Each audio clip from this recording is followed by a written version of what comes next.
Bonjour, c'est Jules Lavie pour Code Source, le podcast d'actualité du Parisien.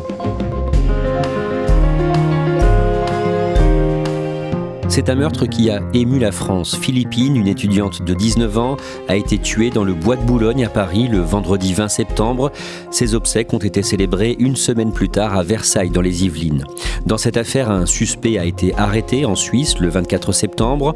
L'homme est un Marocain de 22 ans, condamné en France pour viol en 2021. Il était sous le coup d'une OQTF, une obligation de quitter le territoire français.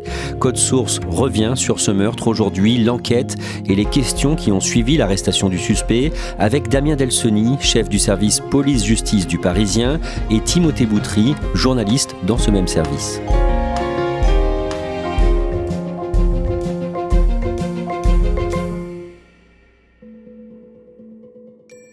Les obsèques de Philippine Lenoir de Carlan, 19 ans, sont célébrées le vendredi 27 septembre à Versailles dans les Yvelines. L'étudiante aurait dû fêter ses 20 ans en octobre. Dans cet épisode de Code Source, on va résumer les éléments dont on dispose sur ce drame. Damien Delseny, tout commence le vendredi 20 septembre en fin de journée. Philippine n'a pas donné de nouvelles à ses proches. D'abord, qui est-elle ? Alors Philippine, c'est une étudiante de 19 ans qui est étudiante à l'université de Dauphine à Paris, qui se trouve dans le 16e arrondissement. Elle est étudiante en ingénierie financière, une étudiante sérieuse, bien intégrée dans son université et très appréciée à la fois de ses camarades mais aussi de pas mal de ses professeurs. Philippine n'est pas du tout du genre à ne pas donner de nouvelles à ses proches. En tout cas, c'est ce que disent immédiatement ses parents, qui sont tout de suite très inquiets parce qu'elle ne répond pas au téléphone. Elle ne vient pas au rendez-vous avec eux qu'elle avait fixé. Et ces deux éléments-là leur transmettent tout de suite beaucoup d'inquiétude parce qu'elle n'est pas habituée à poser des lapins à ses parents. Et surtout, là, elle répond plus du tout. Dès le lendemain, une battue est organisée dans le bois de Boulogne, dans le 16e arrondissement de Paris, bois où elle a dû passer après avoir quitté l'université. Cette battue, déjà, elle est décidée par les parents de Philippine et par des amis et par sa famille dès le vendredi soir, samedi matin. Sachant que le vendredi soir, les parents ils signalent dans la nuit de vendredi à samedi sa disparition au commissariat qui se trouve à côté de chez eux à Montigny-le-Bretonneux dans les Yvelines. Mais comme de coutume dans ces cas-là, Philippine, elle a 19 ans, donc les policiers écoutent ce que disent les parents de Philippine, mais il n'y a pas de disparition inquiétante puisqu'elle est majeure. Et dès le samedi matin, quand les parents sont de plus en plus inquiets parce qu'ils n'ont toujours aucune nouvelle de leur fille, ils décident par eux-mêmes de déclencher cette battue parce que pour eux le temps presse. Ils sentent que la police ne s'empresse pas à chercher leur fille, donc eux ils décident de se rendre sur le terrain, de mettre des affiches, des avis de recherche et de chercher effectivement dans cet endroit qui se trouve entre la fac et entre son petit appartement. Pendant la battue, les proches de Philippine retrouvent son téléphone. Ils parviennent par un moyen technique lié à l'opérateur à retrouver son téléphone, à le géolocaliser. Ils vont effectivement découvrir ce téléphone abandonné sur le sol. Et à quelques mètres de là, juste derrière un petit monticule de terre, ils vont marcher autour pour regarder et ils vont découvrir une partie du corps de Philippine puisqu'elle a été en partie enterrée.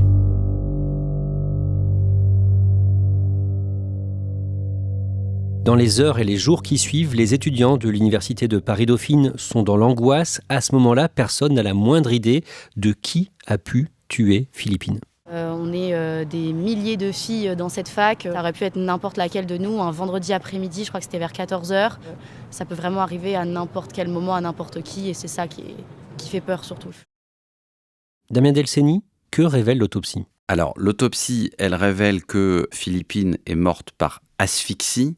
Il n'y a pas d'utilisation d'armes, ni d'armes à feu, ni d'armes blanches. Il n'y a pas non plus, visiblement, beaucoup de coups qui ont été portés. Et il y a une suspicion, mais qui n'arrive pas à être prouvée scientifiquement en l'état, d'une possible tentative de viol ou tentative d'agression sexuelle. Un ADN qui n'est pas celui de Philippine est découvert sur son corps. Oui, comme d'habitude, c'est-à-dire que quand la scène de crime est gelée, l'identité judiciaire arrive, fait des prélèvements. Et effectivement, il révèle la présence d'une empreinte ADN sur le corps de Philippine, empreinte qui est passée évidemment immédiatement au fichier national des empreintes génétiques, mais qui, à ce moment-là, ne matche pas avec une empreinte présente dans le fichier. Dès les premières heures de l'enquête, les policiers sont sur la trace d'un suspect. D'abord, d'où vient cette piste ? Elle vient des témoignages en fait. Les policiers vont faire une enquête somme toute très classique. Ils vont aller dans le bois de Boulogne immédiatement après la découverte du corps. Ils vont interroger les gens qui passent. Il y a aussi pas mal de SDF ou de gens qui vivent dans le bois et qui peuvent avoir vu passer quelqu'un. Et en fait, assez vite, ils vont avoir plusieurs témoignages qui les ramènent vers un homme qui a été vu donc dans la journée de la disparition de Philippine, un homme qui a été remarqué pour 2 raisons. Parce que d'abord, il porte un masque chirurgical, en tout cas les témoins qui l'ont vu avec ce masque chirurgical, et qu'il a les cheveux en une queue de cheval, un espèce de petit chignon. Et ils ont vu cet homme dans le périmètre où on a découvert le corps de Philippine, au moment où elle a pu disparaître, et sa présence a été suffisamment étrange pour qu'en tout cas plusieurs témoins se souviennent de lui. Et concrètement, comment travaillent les enquêteurs une fois qu'ils ont ce signalement ? Une fois qu'ils ont ces éléments, ils vont travailler sur plusieurs supports. D'abord, ils ont des caméras de vidéosurveillance. Alors pas dans le bois de Boulogne en tant que tel, mais aux alentours du bois, aux entrées, aux sorties, à côté de la fac, etc. Sur cette caméra, ils cherchent un type avec une queue de cheval et un masque chirurgical. Donc ils vont faire ces recherches-là. En parallèle, ils vont faire ce qu'ils font à chaque fois maintenant, c'est-à-dire des recherches sur les bornes téléphoniques qui sont dans le secteur et de la disparition et de la découverte du corps de Philippine. Alors ça, c'est un travail très fastidieux parce que les bornes téléphoniques, elles accrochent tous les téléphones qui sont passés dans ce secteur-là sur un temps de plusieurs heures. Donc il y a plusieurs milliers de connexions sur cette borne téléphonique, mais en tout cas, ça leur donne une première remontée d'informations et ils vont commencer leur enquête comme ça. Et de l'argent est prélevé avec la carte bleue de Philippine. Alors, c'est ce qui va permettre aux policiers d'affiner encore plus leurs recherches. Pourquoi ? Parce que ce retrait, il est fait à Montreuil, en Seine-Saint-Denis. Les policiers vont évidemment se rendre dans ce distributeur automatique de billets qui, comme beaucoup, est équipé d'une caméra de surveillance. Donc, on va avoir de nouvelles images de la personne qui détient la carte bancaire de Philippine. Et surtout, pour tout ce qui est bornage téléphonique, on va pouvoir comparer ce qui a été fait autour du bois de Boulogne et ce qui est fait dans le secteur du DAB de Montreuil. Ce qui veut dire qu'en croisant les éléments, on se dit que peut-être le téléphone qui a borné à Montreuil, si c'est un numéro commun avec celui qui a borné au bois de Boulogne, on a peut-être le bon détenteur du téléphone. Et c'est le cas. C'est le cas, sauf que ce téléphone qui va être isolé comme étant présent et au bois de Boulogne et à Montreuil, il ne renvoie pas à une identité précise. C'est un téléphone dont la ligne a été ouverte sous une identité fantaisiste. Ça donne à la fois une info, mais ça ne donne pas le nom du suspect. Les enquêteurs finissent par trouver un nom à cet individu. C'est le début d'une quête qui va durer 3 jours et 3 nuits. Ils le ratent de peu à Annecy, en Haute-Savoie.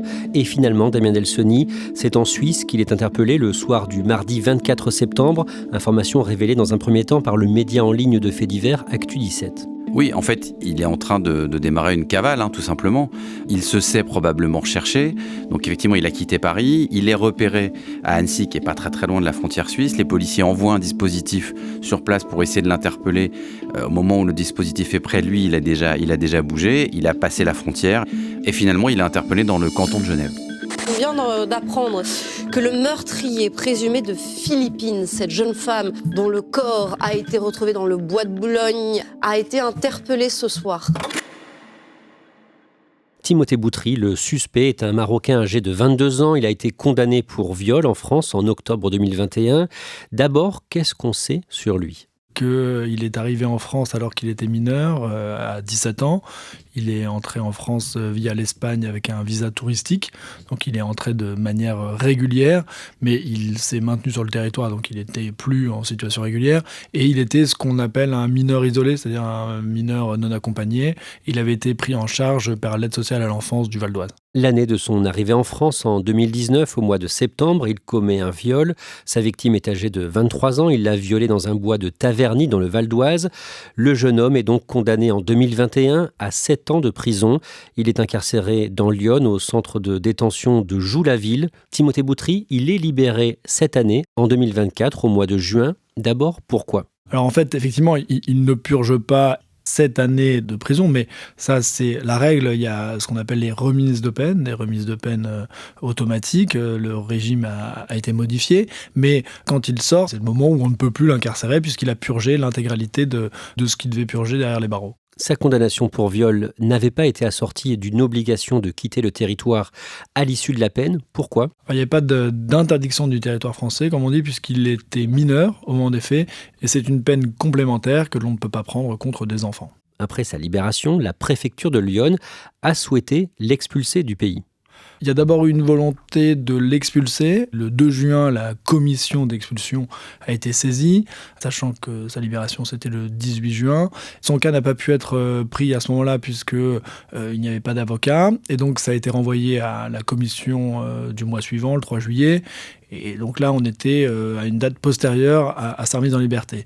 Donc la préfecture de Lyon a opté pour l'autre dispositif qui permet d'éloigner un étranger en situation irrégulière, qui est celle de l'obligation de quitter le territoire français, l'OQTF. En résumé, quelle est la différence entre les deux dispositifs ? Alors l'expulsion a un caractère un peu plus contraignant que l'OQTF.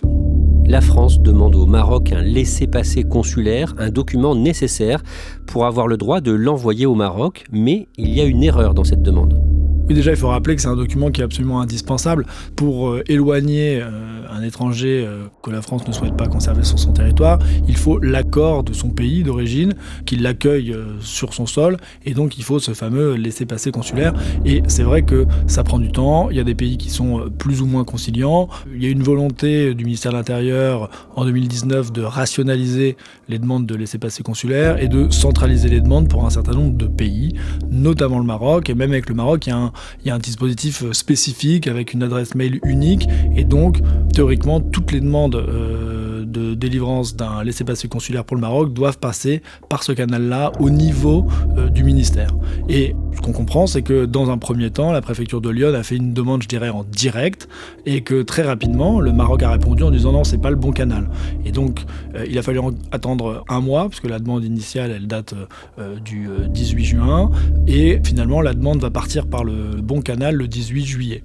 Pendant cette procédure, le jeune Marocain a été placé dans un centre de rétention à Metz, en Moselle, et à plusieurs reprises, il a fallu demander des prolongations pour ce placement en centre de rétention à un juge, le JLD, le juge des libertés et de la détention. Oui, parce qu'en fait, un placement en centre de rétention administrative, c'est une mesure de coercition. Vous n'êtes pas libre de vos mouvements. Le but, c'est l'expulsion. L'unique objet d'un placement en centre de rétention, c'est, in fine, d'obtenir l'éloignement de la personne. Et le législateur a prévu un certain nombre de contrôles par le juge judiciaire qui, selon un calendrier très précis, doit régulièrement examiner la demande et savoir si ce placement en centre de rétention peut être prolongé. Est-ce qu'il y a des critères en fait, qui sont respectés. Est-ce que la préfecture effectue les démarches nécessaires pour obtenir les documents ? Voilà, donc tout ça doit être vérifié pour contrôler cette mesure coercitive. Concrètement, pour quel motif la préfecture de Lyon demande la prolongation de la rétention de ce jeune Marocain ? Tout simplement parce qu'elle n'a pas encore obtenu le laissez-passer. Et donc, tant qu'il n'y a pas ce laissez-passer, il y a la nécessité de le conserver dans le centre de rétention pour s'assurer que le moment venu, il pourra être éloigné.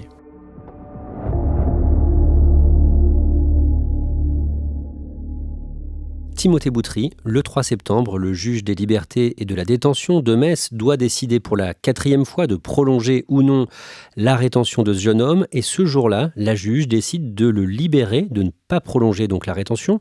Pourquoi ? Alors en fait, c'est très codifié les placements en rétention et donc il y a un certain nombre de critères qui doivent être respectés pour que la mesure soit prolongée.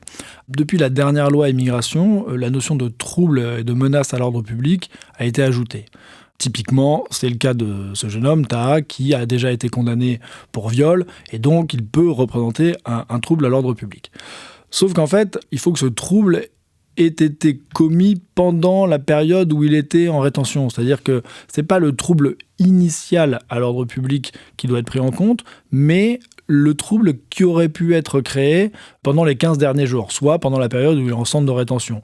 Ce qui fait que dans l'ordonnance de la juge, elle souligne la dangerosité potentielle de ce jeune homme, elle souligne son passé judiciaire qu'elle n'ignore pas, elle indique même qu'il y a un risque de réitération, mais la loi dit qu'il faut qu'il se soit passé quelque chose dans les 15 derniers jours, ce qui n'est pas le cas, et donc la juge, elle en tire la conclusion impossibilité de prolonger puisqu'il n'y a pas de critères. Il y a d'autres critères qui permettent cette ultime prolongation de 15 jours, mais qui n'étaient pas remplis. C'est soit si la personne s'oppose à son départ, ce qui n'a jamais été le cas, soit s'il y a une demande d'asile. Il y a un autre critère qui compte, c'est est-ce que la préfecture peut dire qu'à bref délai, on va obtenir le document nécessaire. On est toujours dans l'attente de ce fameux laissez-passer consulaire.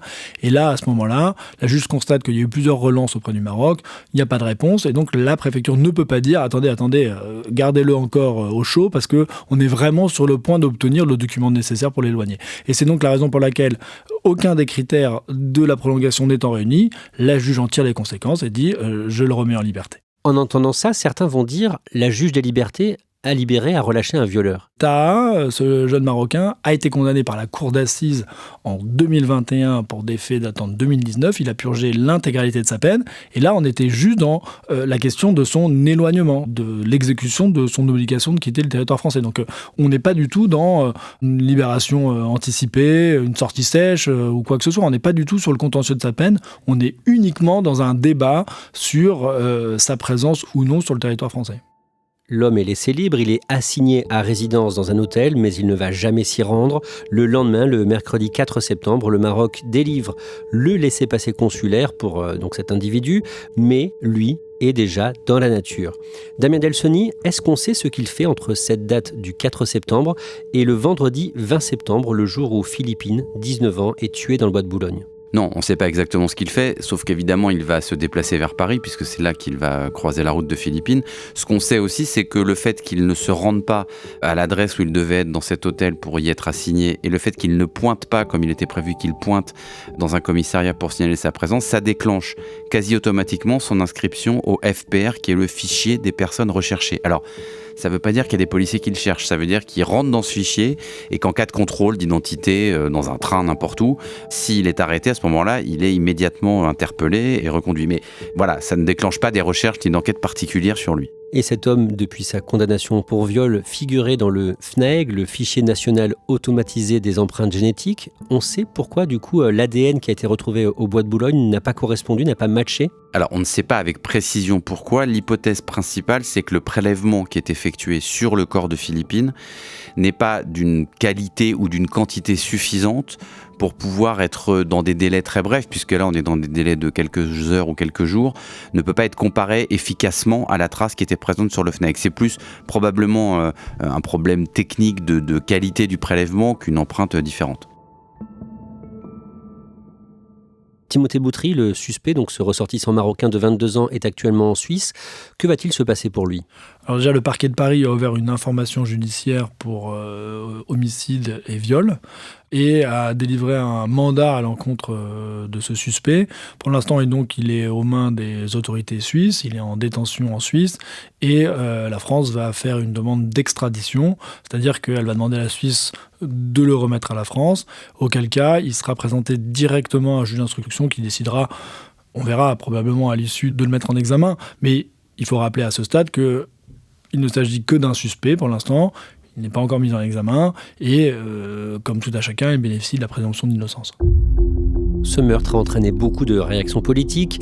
Le 25 septembre, le nouveau ministre de l'Intérieur, Bruno Retailleau, du parti Les Républicains, déclare qu'il faut changer les règles après ce crime abominable. Le RN, qui compte aujourd'hui 126 députés à l'Assemblée, met en avant une proposition de loi destinée à expulser automatiquement, à l'issue de leur peine, les étrangers condamnés à une peine d'au moins 3 ans de prison. Timothée Boutry, ces dernières années, il y a eu plusieurs faits divers, plusieurs crimes commis par des individus qui étaient sous le coup d'une OQTF. On peut citer le meurtre de Lola à Paris en octobre 2022, tuée par une ressortissante algérienne de 24 ans, ou encore le meurtre d'un prêtre en Vendée en août 2021 par un homme de nationalité rwandaise en situation irrégulière. Dans ces affaires, on peut avoir le sentiment que le crime aurait dû être évité. Que répondre à ça ? Déjà, en premier lieu, il faut quand même dire que les principaux responsables des crimes, ce sont les auteurs eux-mêmes. Alors après, on a un débat qui s'est un peu hystérisé sur la question de l'OQTF, et il faut aussi bien dire ce que c'est. Aujourd'hui, en France, il y a énormément de mesures qui ont été prises par des préfectures, elles sont même incité à le faire, mais sous ce vocable, il y a des situations qui sont extrêmement différentes et que la très grande majorité des personnes qui aujourd'hui en France font l'objet d'une OQTF sont des personnes qui n'ont jamais commis d'infraction et qui travaillent dans des secteurs importants de l'économie française et comme plusieurs personnes le disent, si vous exécutez du jour au lendemain toutes les OQTF en France, on peut fermer les crèches, les cantines, les hôpitaux et les restaurants. Donc voilà, il faut bien comprendre que toutes les personnes visées par une OQTF n'ont pas forcément commis des délits. Alors c'est vrai que c'était la politique du dernier gouvernement de dire il ne faut pas vraiment regarder le taux d'exécution des OQTF qui est de moins de 10%, ce qui est effectivement faible, mais nous, notre politique, c'est de se concentrer plutôt sur le profil des personnes délinquantes avec un potentiel de trouble à l'ordre public et que c'est là-dessus que l'accent devait être mis sur les éloignements. Et de fait, il y a quantité de personnes qui font l'objet d'une OQTF et qui ne seront jamais éloignées. Et d'ailleurs, tout le monde le sait qu'elles ne seront pas exécutées, quoi. Donc il ne faut pas se focaliser uniquement sur ce terme-là et sur le chiffre des OQTF. Damien Delsoni, est-ce que la loi pourrait changer dans les semaines qui viennent et si oui, sur quel point ? La loi, elle existe, le dispositif légal, il existe. Faire des lois, des nouvelles lois, c'est très bien. Après, il faut juste les mettre en place et les appliquer correctement. Ici, on n'est pas dans un problème de vide juridique ou de loi qui n'existe pas. La loi, elle existe, le dispositif, il existe. C'est juste sa mise en application qui a été défectueuse, on l'a dit, pour des problèmes administratifs. Je ne suis pas persuadé en l'état qu'en changeant la loi, on évitera d'autres problèmes administratifs. Timothée Boutry, vous avez évoqué la 4e prolongation de rétention qui a été refusée pour ce jeune Marocain. Là, concrètement, il y avait un souci sur la formulation de la loi. Je ne sais pas si on peut parler de souci. En fait, tout le monde s'accorde à dire que ce texte-là est mal écrit. Après, il faut voir quelle est la volonté du législateur. D'une certaine manière, on peut effectivement, on l'a dit, considérer que plus on va dans le temps, plus on est exigeant avec les critères pour la prolongation. Là, on parle quand même de la période 75 à 90 jours. Donc on est quand même de 3 mois et demi à 4 mois. Donc c'est assez long. Et même il y a des personnes qui disent, oui, si on n'a pas obtenu en 3 mois, qu'est-ce qu'on obtiendra de plus en 15 jours ? Donc on peut toujours plus allonger. Pas sûr que ça change grand-chose. Et surtout, si on venait à allonger aussi la durée maximale de placement en centre de rétention, ça veut dire que ça prend plus de place dans les centres de rétention. Ces centres de rétention sont déjà pleins.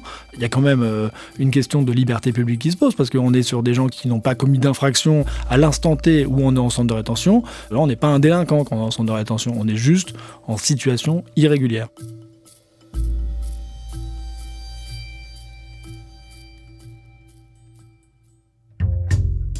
Merci à Timothée Boutry et Damien Delsoni. Code Source est le podcast quotidien d'actualité du Parisien. Cet épisode a été produit par Raphaël Pueyo et Clara Garnier-Amouroux. Réalisation, Julien Moncouquiol. N'oubliez pas de vous abonner sur votre application audio pour ne rater aucun épisode. Vous pouvez nous laisser un commentaire et vous pouvez aussi nous écrire pour nous faire des retours directement ou pour nous poser des questions. Code Source @leparisien.fr.